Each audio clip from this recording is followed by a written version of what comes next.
guys, welcome to episode 4.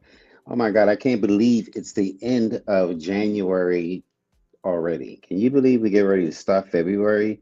Well, this is the last episode of this particular series, and I told you guys each month I'm just going to be doing 4 episodes, one series, 4 episodes.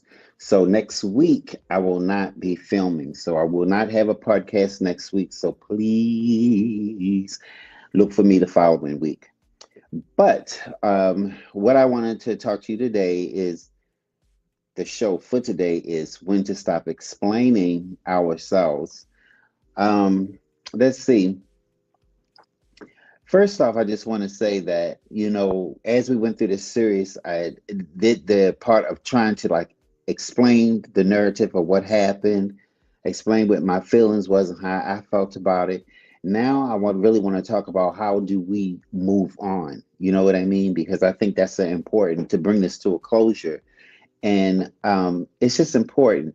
So here's the truth nobody wants to hear, okay? Some people don't want clarity, right? They want access.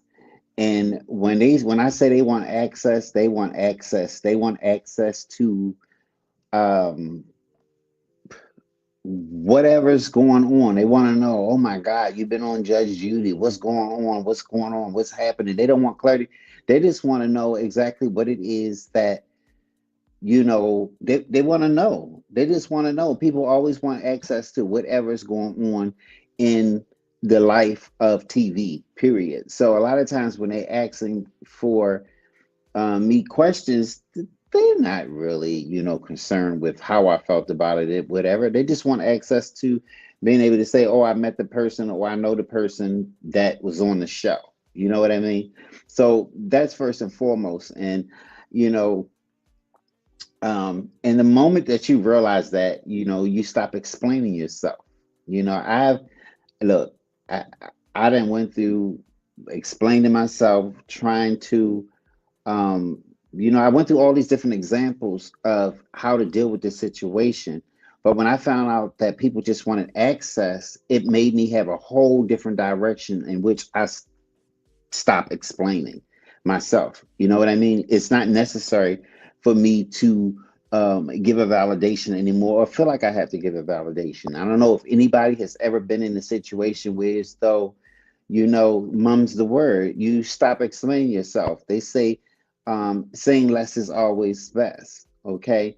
So, who explanations are for is what's important. You have to be able to know that explanations are appropriate in relationships. They are good for people that really matter to you. They're not good for audiences. It's like, you don't owe an explanation. They're not owed to audiences. It's like, listen, if someone needs an explanation to respect you, they were never respecting you. That's just my motto. I feel like if I got to give you an explanation just to respect me, then my position is you were never respecting me in the first place. And what I say to you is not going to be respect. It's just giving you leverage over what you can or what information you privy or you can't have because you want access so you can be able to say, well, I knew him and he told me this, or I know this and I know that. But after a while, you get over that, you outgrow it, you know. And another thing is I wanted to talk about is the cost of over explaining. A lot of times there's this energy leakage. You know what I'm saying? It takes so much drainage. Like it's so not it's not that it takes so much drainage, but it's so draining to kind of have to keep explaining yourself over and over again. We have energy. We're magnetic. We're people that we have positive, we have negative energy. And when you have to keep explaining yourself about something that you are not really happy about or that you don't feel that's irrelevant to anything to you anymore, it definitely it takes away a lot from your energy. So if anybody's out there, stop explaining yourself. I know you're going through. I know you're going through, especially if it's a touchy situation. Also, there's authority erosion. You know what I'm saying? Authority erosion, like You could be trying to pedal to and go somewhere else in life. You know what I'm saying? But it erodes you, it kills you, it stops you from feeling like you have the authority to move on. It's not good to stay in that kind of atmosphere. And then you also realize that staying psychologically tied to old moments. You know what I'm saying? It's like you you don't need to be tied to old moments. Sometimes it's for us to get past it, we've got to say, hey, it's none of your business. You see? We honestly, you have to just come out and say, though that's not something that I want to talk about. You know, you got to say what you feel and stop sugarcoating it because you're trying to protect everyone else from how they feel about you, and you allowing it to erode you. Every explanation keeps you in conversation with your past version of yourself. Close the book. Close it. You know what I'm saying? Close the book. Close it. Close it. You don't owe anybody explanation of where you've been, where you're going, what you stand for. You don't owe anybody. And people that are close to you, of course, you want to share your highs and your lows with. But a lot of times, people that walk up to you, or people that you don't know, or people who want to hold on a conversation with you, they're not privy. I tell you guys all the time that conversation is on a need to know basis, and we got to start regulating what people know about us. Because people try to use conversation as leverage. I want to ask you a question. Have you ever borrowed money from somebody before, and then you you bought it on the premise that you was going to give it back at a certain time because you was expecting something, and then when it didn't come, you didn't you kind of you didn't call them and you didn't say anything. You know what I'm saying? Because you knew that that person was going to respond to you a certain kind of way, and you just was praying that you got it, and then by the time you called them and gave it to them, you know what I'm saying? Well, that type of thing, those are the type of things that you owe explanations to people for. You have to give them explanation, but when you give them that explanation, you got to let it go. Not let it go about paying them, but you got to let it go as far as how you are internalizing that, because that is something that people keeps dangling over you. Listen, I don't need nothing from nobody. I don't ask nothing from nobody. I don't want nothing from nobody. And I don't need you asking me my business. I'm not going to explain my business to you. It's none of your business. It's none of your business. And I don't ask people information unless I really, really want a true answer from them. Because in life, you have to understand every time you ask somebody a question, what they say, but how do you like this? But it's nice, but do you like this color nail polish? It's nice, but so you are asking or requesting their opinion. And when you request people's opinion, you got to be ready to ask for it. But opinions are only supposed. I have a thinking process, and my thinking process is that it's me and God, my partner, my mama, my sisters and brothers, and sometimes not them, you know. But and I have a few close friends that I can count them on like one hand. And you see, I'm holding four fingers, even though it's five, because I have that are good friends that I feel like I can share my wins with, and they're not gonna have a negative thought of envy or any of that kind of stuff, because a lot of times that's what people have. And it's a natural instinct for people to desire something that you have when they don't have it. We have got to learn to bless people with our thoughts and the words that we say to people. It's so important. It's so important. And when you give out positive energy, it only comes back to you. Only it comes back to you. You cannot expect anything positive come to you if you are not giving it out. Now, the moment that you stop explaining when your life becomes the answer, this is the powerful transition sentence for you guys. This is powerful. Say it slowly. Results speak. Alignment speaks. Consistency speaks. You see, when I say results speak, results, your actions speak louder than words. If you owe somebody something, I don't need to do a whole lot of talking about it. Let me give results is when I'm gonna give it to you. But you're not going to put your hand, I mean your finger on me or your mouth on me. You see what I'm saying? You have to align yourself. This is my world. My daddy used to tell me, God bless him before he passed away. He said, this is my world. You're just living in it. You see? And so what that does is it lets you know that you have the right, you have the arm, you have the control over allowing what you will have in your life and what you won't have in your life. And more than anything, when you are consistent like this with people, it speaks. It speaks louder than words. You know, people always feel like they are owed an explanation for how about our purpose, about people's lives. They owe an explanation. And to be honest with you, nobody owes you an explanation. You know, like say for instance, think about this. If you answer your telephone every time it rings, then somebody is going to expect you to pick up the phone when they ring. And when you don't, they're looking for you to say, "Oh, girl, I was busy. I was doing this. I was doing that."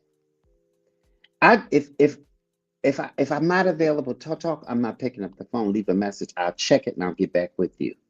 You see what I'm saying? And I think that's fair because people are energy and they like to give you energy. And sometimes if you, I'm an energy person. I love hard. And when somebody gives me a feeling that has nothing to do with me, but it weighs on me because of the way it came at me, I, I I'm learning to step outside the situation and see and give them a pass. But then I realized that I have nobody to blame but myself because I allowed that situation to happen. I put myself in the situation for that to happen. So be consistent. Be consistent. You know, results speak, alignment speaks, and consistency speak. Those are the things that is so important for us. Now, I know for a fact that this series was never about the case. It was about what happens to people after they're judged. You see, that's what this particular series was about. It wasn't about Judge Judy. You see, it was about reclaiming what happens to you after you're judged. That's what this series is about. And I have grown, you see, and more importantly, what happens when they decide to move forward anyway. You see, when you decide to move forward, what happens? You see, that's what's important. Listen, this chapter is complete, okay? And when I say this chapter is complete, it is no longer defines conversation, no longer defines the conversation. Not because it didn't matter, but because it is no longer defining the conversation. From here on, we're talking about growth, identity, and evolution. That's what this channel is about. It's not about anything else. You see what I'm saying? But growth,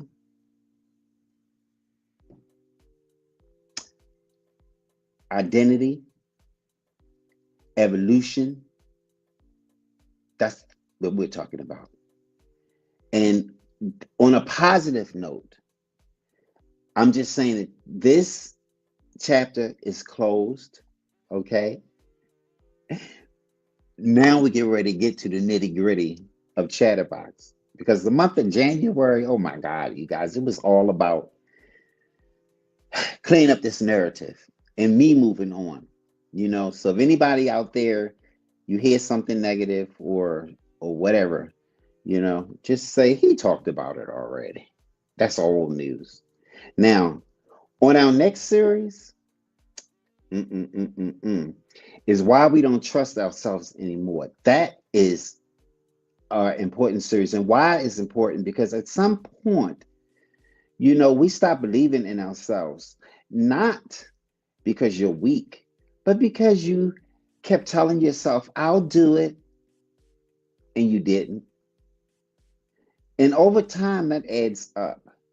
This episode will break down how small broken promises quietly destroy self trust and why motivation isn't the issue.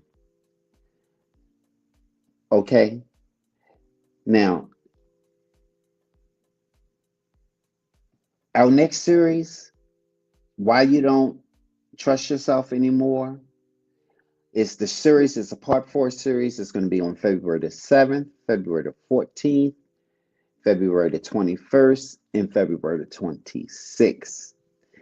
28th, I'm sorry. And I think February goes to the 28th. So this is the whole month it is going to be a series. Next week, again, I will not be privy to, I will not be privy next week to actually have a show. We won't be doing a show. Next week is like this is one of the months where I think it's 5 weeks in a month, and that's the reason why. Because my series is only 4 episodes a month.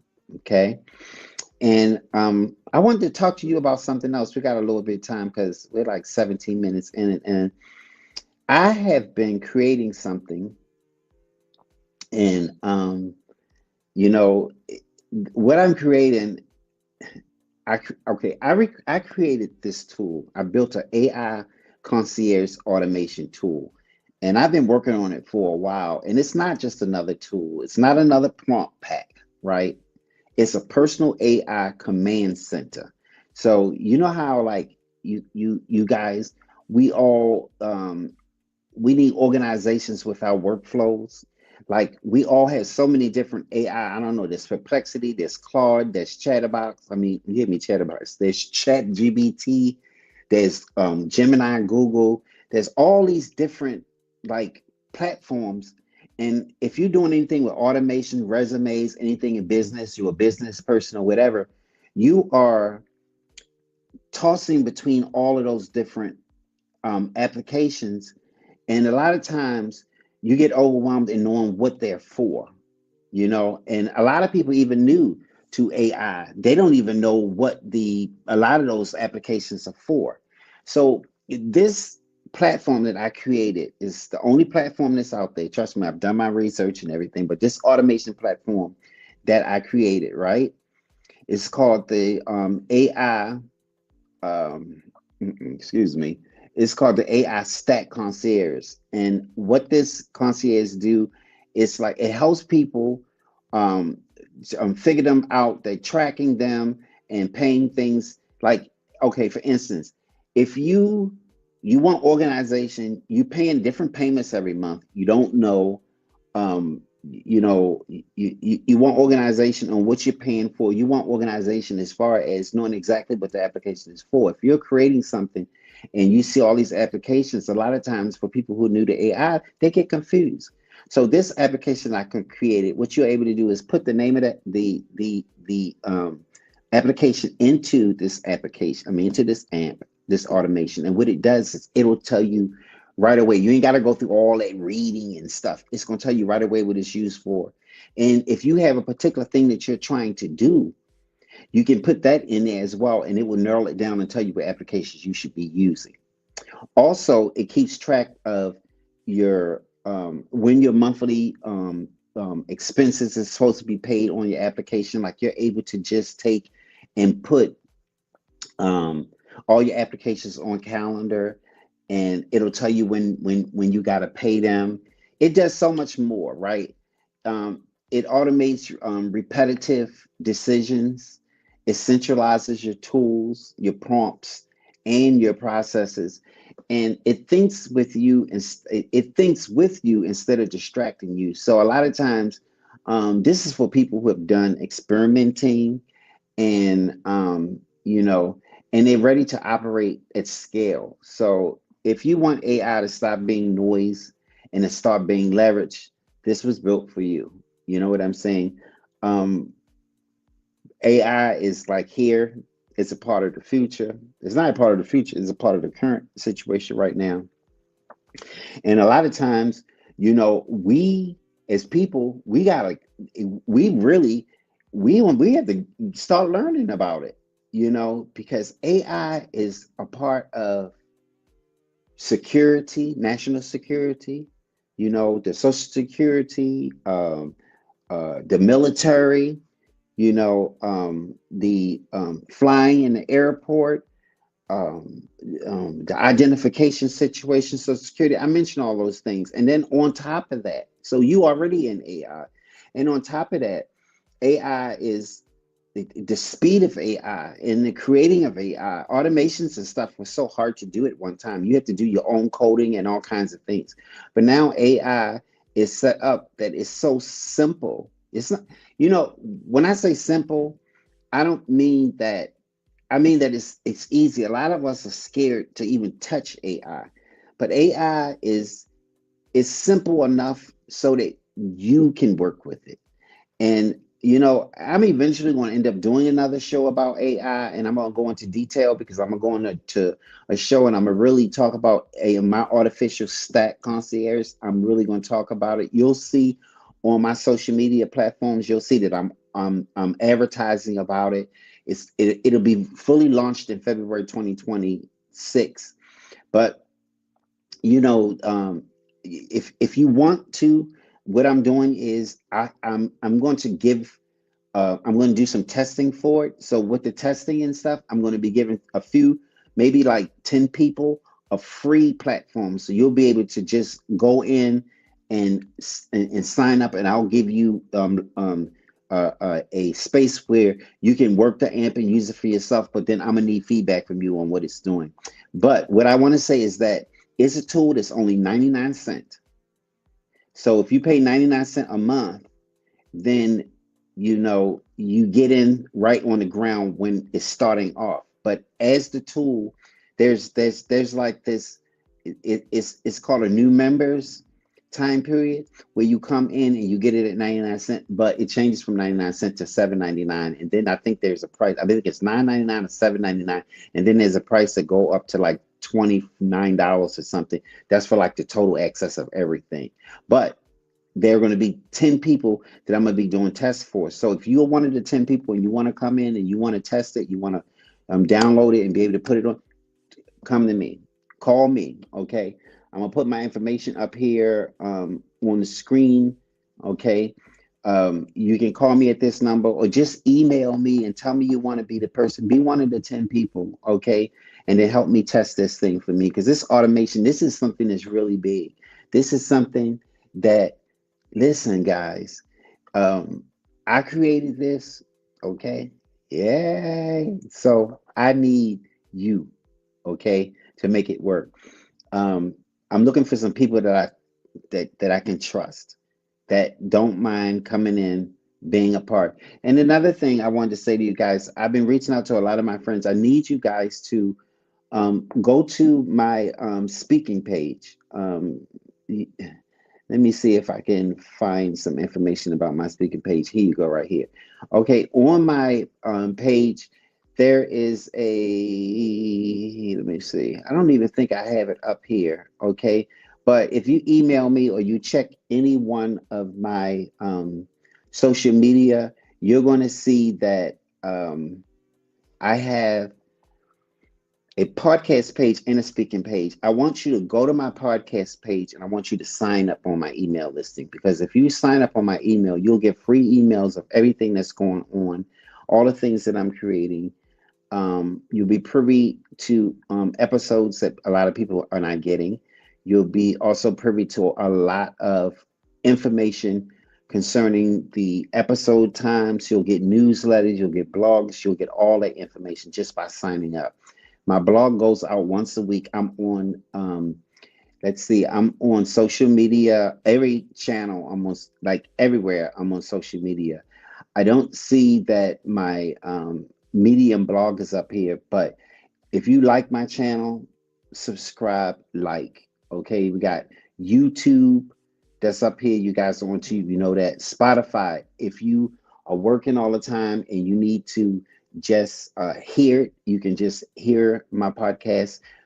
Also, that's my email address, my phone number. And remember, stay update. Drop your thoughts. Join the conversation on social media. Follow me at all these different um, channels and stuff. And then once you start following me, you'll get to be privy to a lot of different information that I'm trying to, like, help, because this year is going to be a year for growth for all of us. Everybody is tuned in. I mean, look, if I know it, I'm sharing it.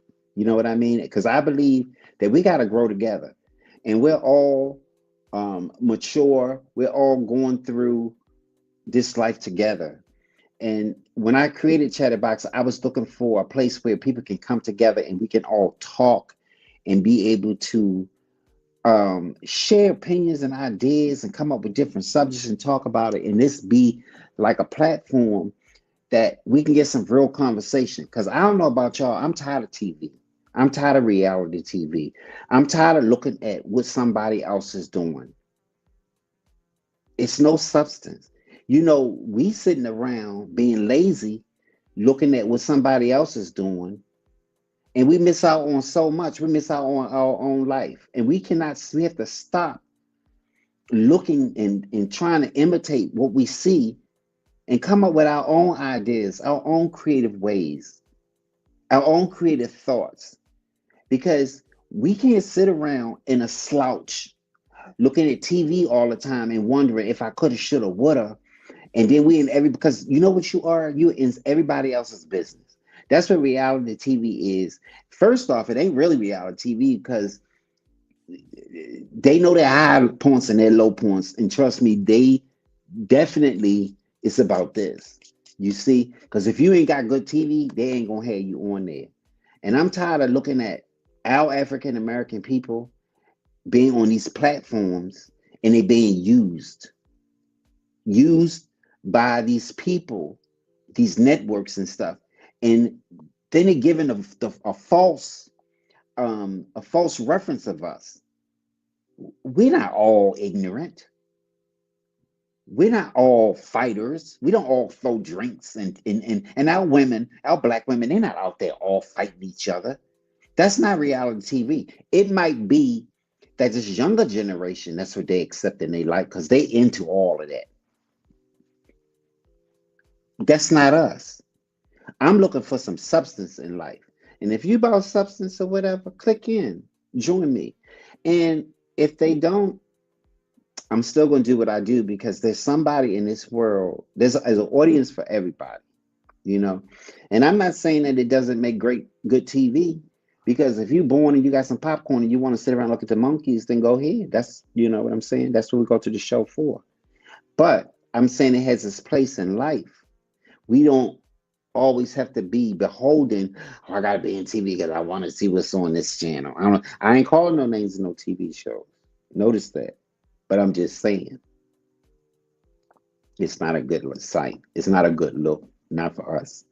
And Chatterbox Podcast, our audience, our members, we doing things right.